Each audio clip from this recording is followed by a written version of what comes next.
زندان نے کھل گیا ہے، سکینہ وطن چلو، سجاد کے گر پڑا، چھوٹی سی خبر پر مظلوم ایسے گر پڑا، مظلوم ایسے گر پڑا، تربت پہ بہنے کی جیسے حسین تھا گرا، اکبر کی لاش پر زندان کھل گیا ہے، اور دیکھو نہیں رہی میرے ہاتھوں میں اب رسم، جانے لگا ہے قافلہ اب لوٹ کر وطن، اور لیکن تو بین شام میں، لیکن تو بین شام میں قیدی رہ گئی، کھا کر تماچے سو گئی، زنداں کی خاک پر، اور کرتا ہوں یاد رو کے میں منظر وہ درد کا، کانوں کے زخم پر جو تماچا تجھے لگا، بابا کو تو سراہ پہ، بابا کو تو سراہ پہ صدا دیتی رہ گئی،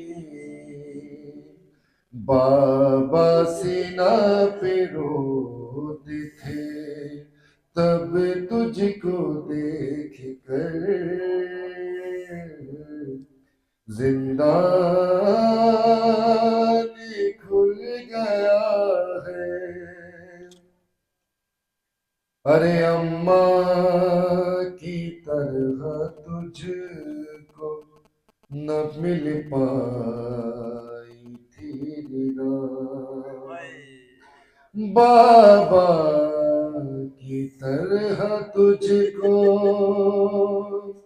کفن بھی نہ مل سکا، اور پتھر بھی کھائے شام میں، پتھر بھی کھائے شام میں، تو نے میری طرح ناقے سے گر کے ہو گئی تیری بھی خم کمر، زندان کھل گیا ہے، ارے میں لے کے تجھ کو شام سے واپس نہ جا سکا، بابا کو کیا بتاؤں میں اب جا کے کربلا اور کرتے میں دفن کر کے کرتے میں دفن کر کے بنائی تیری لہر عابد کو خور لائے گا یہ درد عمر بھر زندان کھل گیا ہے اور کربل میں چھن گئی تھی تیرے سر سے جو ردا واپس میں لا چکا ہوں اسے دیکھ تو ذرا اور سر پر میں تیرے رکھتا سر پر میں تیرے رکھتا ردا اپنے ہاتھ سے افسوس ہائے شام میں تو نہ رہے مگر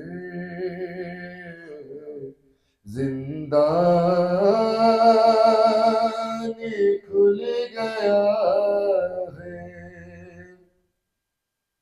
ارے اماں کے بین سن کے نکلتی ہے جا میری کہتی ہے عمر بھرنا وہ سائے میں جائے گی اور کیسے اٹھاؤ اجڑی کیسے اٹھاؤ اجڑی ہوئی ماں کو تو بتا تیری لحد سے ماں کی بھی ہٹتی نہیں نظر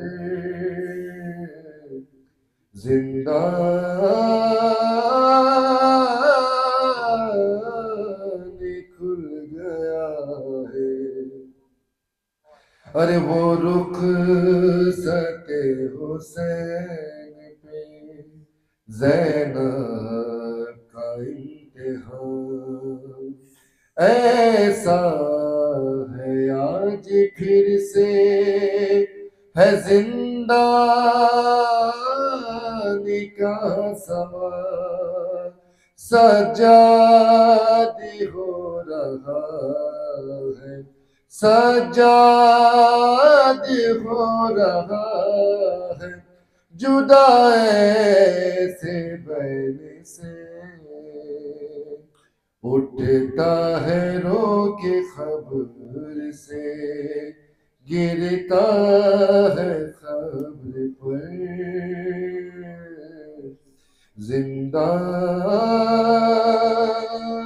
زندان کھل گیا ہے آخری شعر وقت ایک آپ کے سماعت کے حوالے کرتا ہوں ارے لکھو لکھو صاحب کس طرح محشر کا مرحلہ تھا غم کی انتہا پہ بھی عابد کا حوصلہ اور زندہ بہن کی خبر سے زندہ بہن کی خبر سے اٹھ کر چلا گیا احوال غم سنانے کو بابا کی خبر پر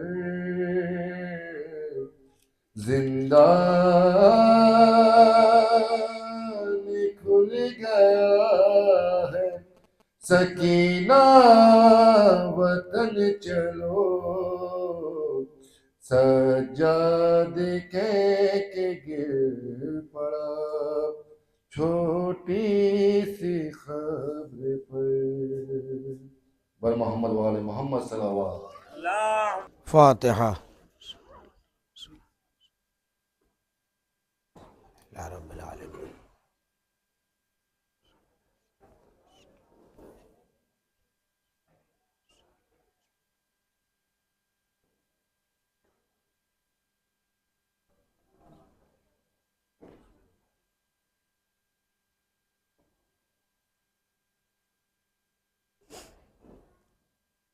لا حول ولا قوة إلا بالله العلي العظيم۔ أعوذ بالله من الشيطان الرجيم۔ بسم الله الرحمن الرحيم۔ الحمد لله رب العالمين، والصلاة والسلام على أشرف الأنبياء والمرسلين، سيدنا وشفيعنا وطبيب نفوسنا ومولانا بالقاسم محمد اللهم صل على محمد وآل محمد وعلى آل بيته الطيبين الطاهرين المعصومين المظلومين المنتخبين المنتجبين الغر الميامين، ولعنة الله على أعدائهم وغاصبي حقوقهم أجمعين۔ أما بعد، فقد قال مولانا جعفر الصادق علیہ السلام۔ صلوات پڑھ دیں بر محمد وآل محمد۔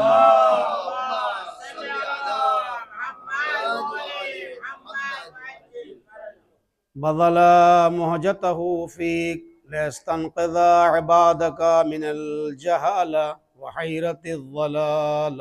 ایک اور صلوات پڑھ دیں۔ اللهم صل على محمد وآل محمد وعجل فرجهم۔ اور بہن کے اس سلسلے کی شاید یہ آخری مجلس ہو اور مختصر بھی ہوگی، کیونکہ اس کے بعد بعض دوستان کو کاظمین و سامرہ کے لیے بھی نکلنا ہے، تو بہت ہی کم وقت میں انشاءاللہ گفتگو تمام ہو جائے گی۔ چند گزارشات اور معروضات آپ کی خدمت میں عرض کرنا چاہوں گا۔ پہلے تو یہ ہے کہ ہم سب جو زائر بن کر کے یہاں پر آئے ہیں، زائرین کا جو مرتبہ روایات میں ایک تو یہ ہے کہ جنت کے مالک ہوں گے اپنے حصے کے، جو قبلۂ معلیٰ آ چکے ہیں، اور جنہوں نے کوتاہیاں کی اور نہیں آئے وہ ان کی پراپرٹی پہ جنت کے اندر رنٹ کے اوپر ہوں گے جو نہیں آئے ہیں۔ یہ کامل الزیارات کی روایت ہے۔ اس سے آپ اندازہ لگا سکتے ہیں کہ امام حسین علیہ السلام کی زیارت کا جو ثواب معین کیا گیا ہے وہ انسان شمار بھی نہیں کر سکتا۔ اور اس سے پہلے بھی میں نے عرض کیا کہ کوئی شکستہ خاطر نہ ہو، دل برداشتہ نہ ہو، پریشان نہ ہو اگر زری تک نہیں پہنچ سکا ہے، کیونکہ جو زیارت کا کانسیپٹ دیا گیا ہے وہ یہ ہے کہ حضور و زائر عند المزور، زائر اپنے آپ کو مزور تک پہنچا دے تو یہی زیارت ہے۔ ضروری نہیں ہے کہ زری تک پہنچے، وہ سب آداب زیارت ہیں کہ انسان جائے زری کو چومے، پھر یہاں پہ 4 رکعت نماز پڑھے، پھر اس کے بعد جو ہے زیارات کے کچھ فقرے کو پائتیا کر کے امام کے پڑھے۔ یہ سب ادب ہے، آداب زیارت ہیں، اسے بھی آپ کریں اچھی بات ہے، لیکن اگر کوئی نہیں کر سکا اس مجمع کی کثرت کی بنیاد پر تب بھی وہ زائر امام حسین علیہ السلام ہے۔ تاریخ میں نہ جانے کتنے ایسے واقعات موجود ہیں کہ انسان زیارت کرنے کے لیے آیا اور روضے کے اندر بھی نہیں جا سکا، کسی بھی وجہ سے روضے کے اندر بھی نہیں گیا۔ ایسے لوگ بھی آئے ہیں، ہماری قافلے میں بھی آئے ہیں، آنے کے بعد گئے اور ہوٹل میں گئے اور دم نکل گیا۔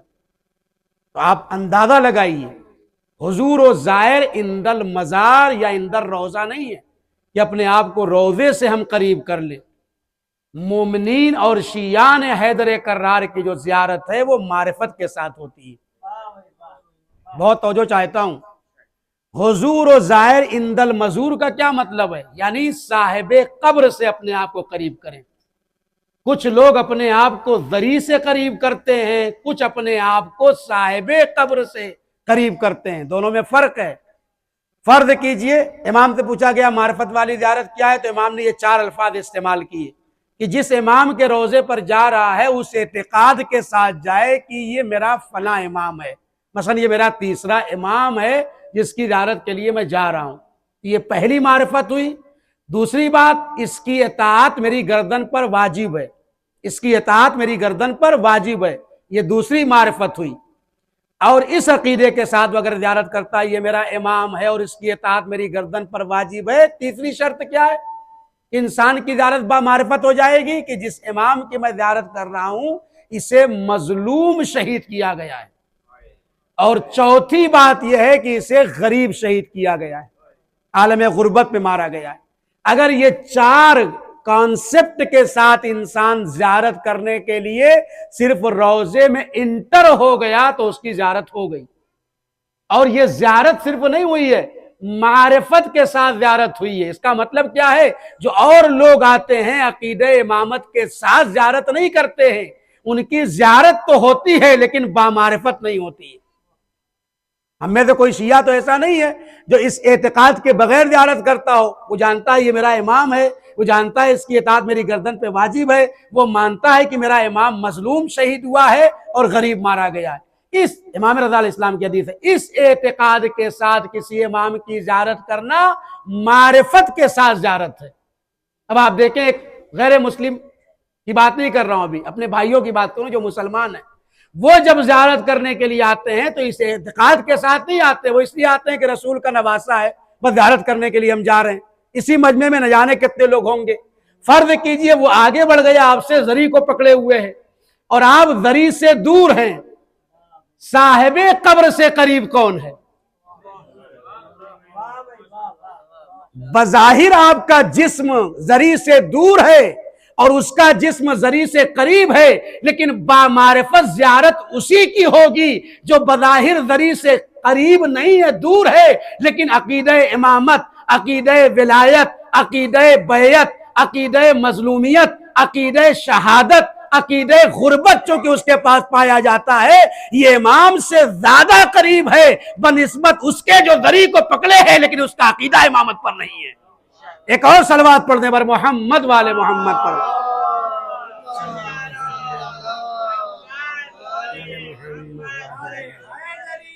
یا علی، یہ محسوس کرنے کی بات ہے۔ لہذا میں ہمیشہ یہ بیان کرتا ہوں، دل برداشتہ نہ ہو، ضعیف ہیں، بچے ہیں، بوڑھے ہیں، مریض ہیں، آپ ذری تک نہیں پہنچ پا رہے ہیں، کوئی پریشانی نہیں، مت پہنچیے۔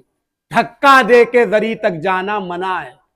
جو دے رہے ہیں دینے دیجئے ان کو معرفت نہیں ہے، چونکہ انت تسمع کلامی، امام سامنے ہیں، ہماری آوازوں کو سنتے ہیں، وترد جوابی، ہمارے سلام کا جواب دیتے ہیں۔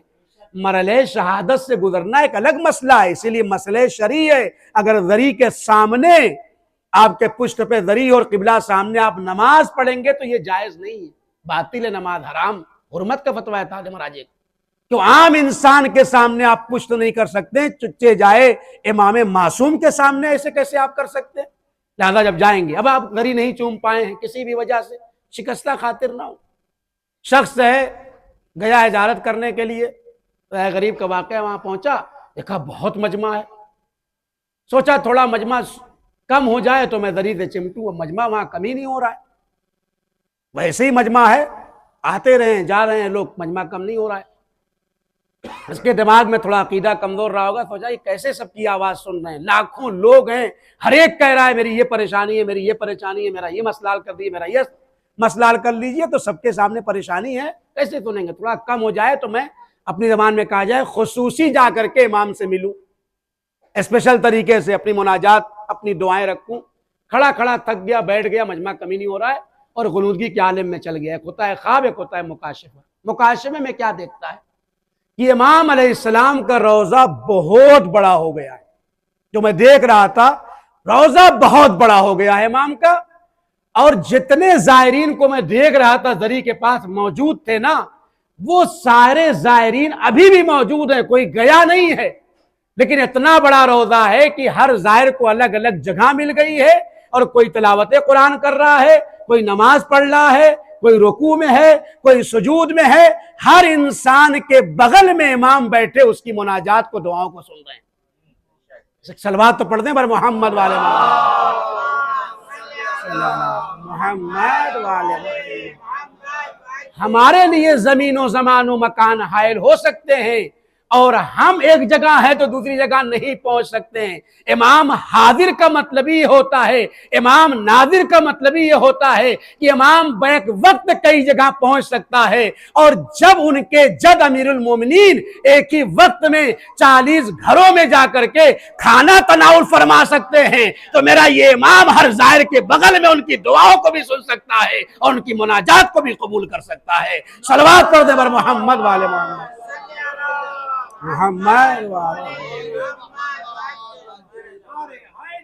یا علی۔ لہذا دل برداشتہ ہونے کی ضرورت نہیں ہے، انشاءاللہ آپ سب زائر امام حسین علیہ السلام ہے، بس دعا کریے کہ ہمارا نام باقی رہے۔ انشاءاللہ لکھ دیا گیا ہے، ہم کٹوائیں نہ اپنی نہنجاریوں کی وجہ سے۔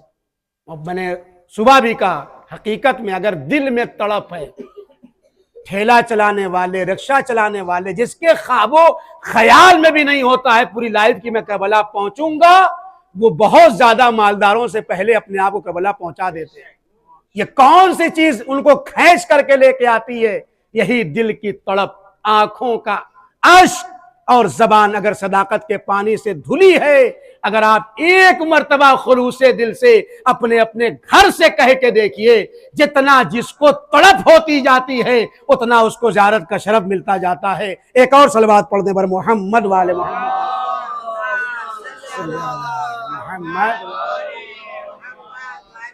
بس آخری بات، مطالب بہت ہے لیکن میں یہیں پر رک رہا ہوں چونکہ مختصر مجلس پڑھنا ہے۔ جہالت موضوع تھا کہ سرکار سید الشہداء نے قربانی اس لیے دی ہے کہ جہالت کے گھٹا ٹوپ اندھیرے سے نکال کر علم اور معرفت کی طرف لائے۔ الحمدللہ امام حسین نے قربانی دے کر کے اپنی قوم اور اپنے سماج کو بیمہ کر دیا ہے۔ اب کسی بنی امیہ، بنی عباس، عثمانی، کوئی بھی حکومت دنیا میں نہیں ہے جس کے اندر یہ جہالت آ جائے کہ نماز جمعہ بدھ کو پڑھا دے۔ یہ جہالت کا ایسا خاتمہ کر دیا، اب کسی میں طاقت نہیں ہے یہ آ کر کے نماز صبح 4 رکعت پڑھا دے۔ کوئی فرقے کا آدمی ہو، اگر پڑھائے گا تو منہ کی کھائے گا۔ ایک صلوات پڑھ دیں بر محمد والے محمد۔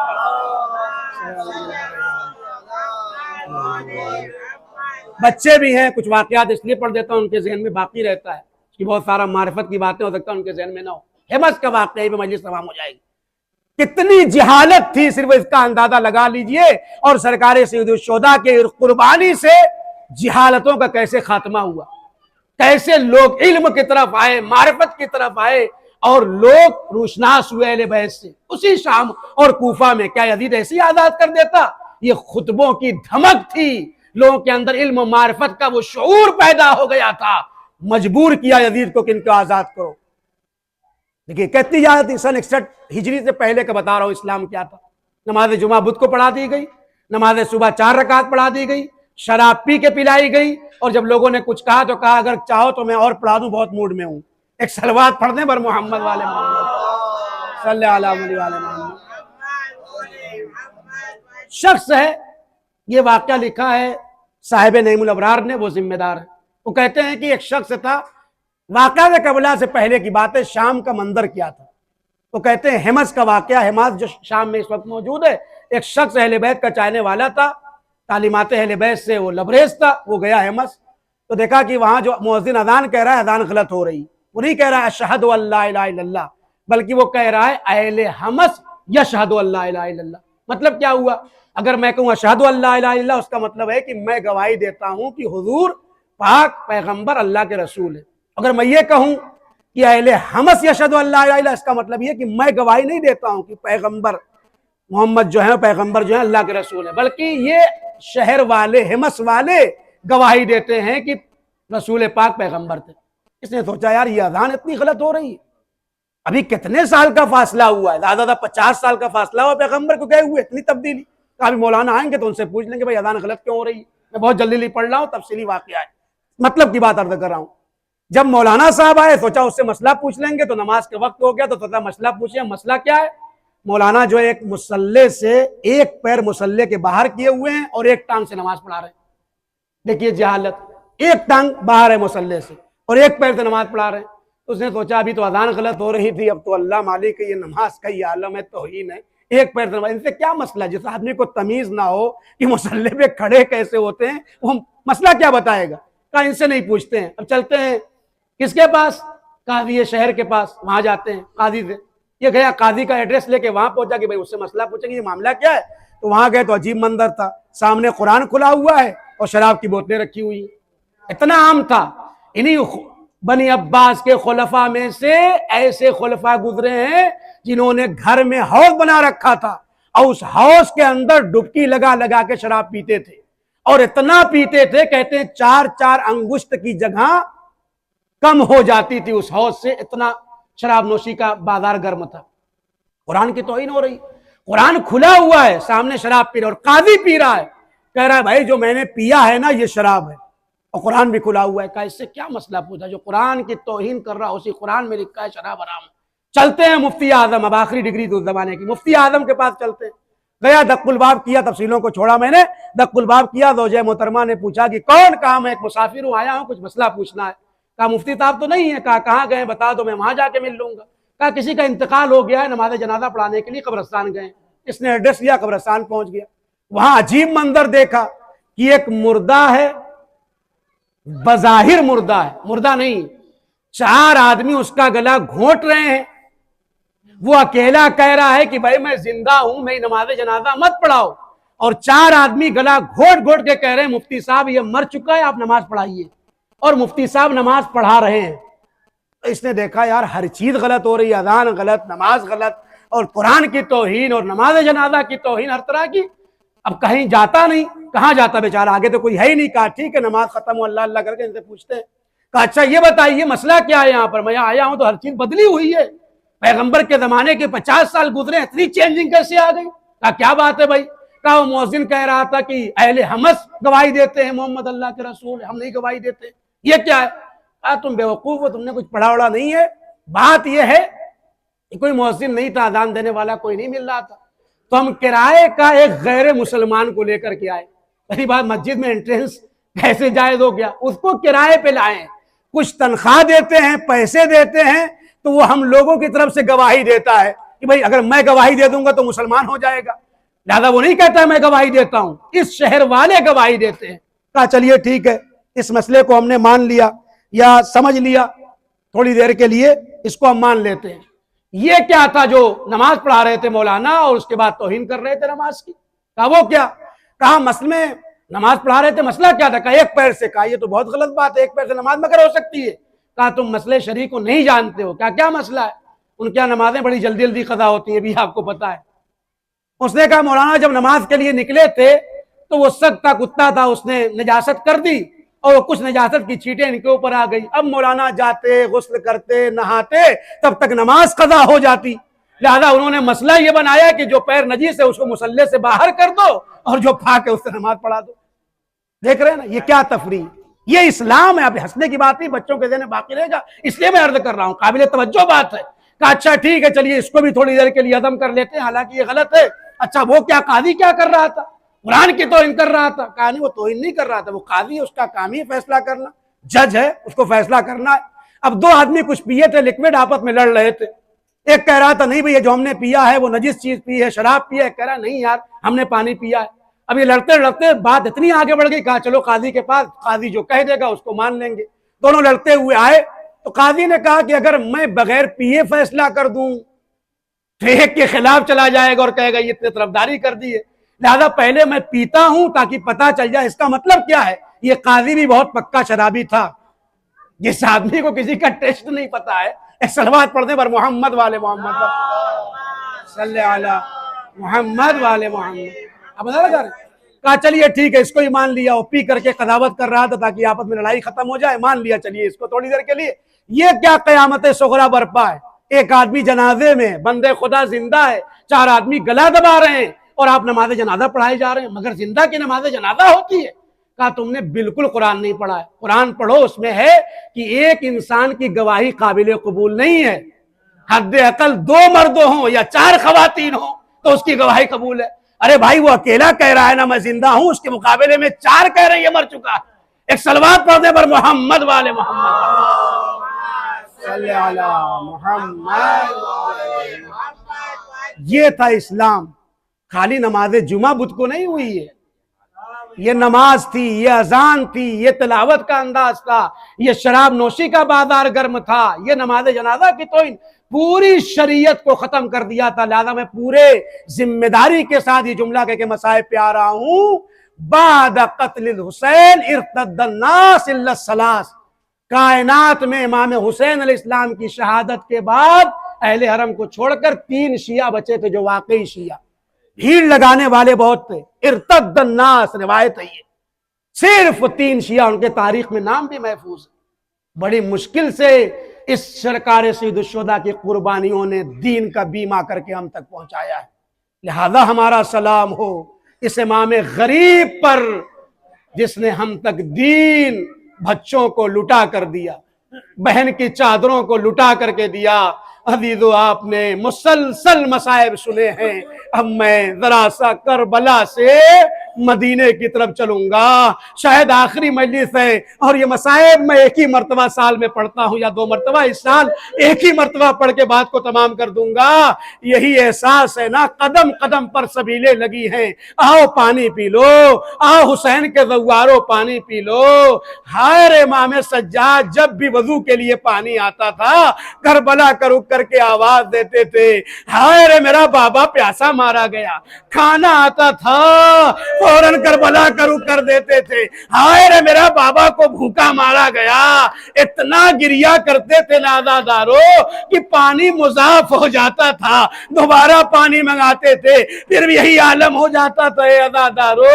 اور عباس کو یہی تمنا تھی نا، خیمگاہ تک پانی پہنچ جائے، یہی ہدف تھا، یہی مقصد تھا۔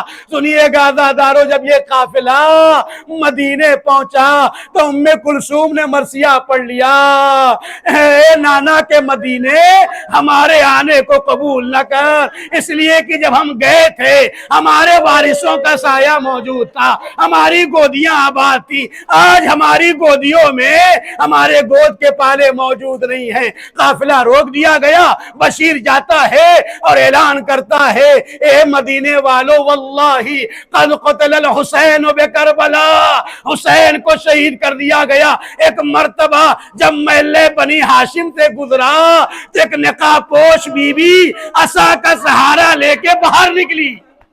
آپ سمجھ گئے، آپ کی صدائے گریہ بلند ہے۔ ہاں ابھی نہیں روئے ہیں نا، ایک روایت پھر پڑھ دیتا ہوں، ان الحسین یرا من یبکی، جو بھی حسین کی مظلومیت پر روتا ہے نا، حسین اس کی طرف دیکھ رہے ہوتے ہیں۔ اے میرے مولا حسین، ہماری آنکھوں میں وہ آنسو عطا کر دیجئے۔ وہ بی بی نکلی اور نکلنے کے بعد کہتی ہے، او بشیر اپنی زبان کو روک لے، کس حسین کی بات کرتا ہے؟ ایک مرتبہ کہا نواز رسول حسین، علی کا بیٹا حسین، جیسے ہی کہا یہ کیسے ہو سکتا ہے؟ ارے میرا عباس ساتھ گیا تھا، کس کی مجال ہے جو عباس کے ہوتے ہوئے میرے آقا حسین کو شہید کرے؟ ایک مرتبہ بشیر کہتا ہے، اے بی بی عباس کی وفاداری پہ شک نہ کرنا، ارے عباس نے تو وہ کام کر دیا کائنات میں کوئی بھائی اپنے بھائی کے لیے نہیں کرے گا۔ ارے بازوؤں کو کٹا دیے، ارے سر پہ گرد برداشت کر لی، لیکن اپنی طاقتوں کو جمع کر کے خیمے کی طرف چلتے رہے۔ بی بی پہلے عباس کو ظالموں نے مارا، اس کے بعد حسین کو شہید کیا۔ بازادارو مقتل یہ کہتا ہے، ام البنین نے ایک مرتبہ عصا کو لیا اور آئی قافلے کے پاس، سید سجاد سے ماجرا پوچھا اور اس کے بعد پرسا دیا، اور کہتے ہیں اب ڈیلی آپ بقی کے اندر جاتی تھی، 4 قبریں بنا کے آواز دیتی تھی، اے مدینے والو اب مجھے ام البنین نہ کہنا، مجھے میرے 4 بیٹے یاد آ جاتے ہیں۔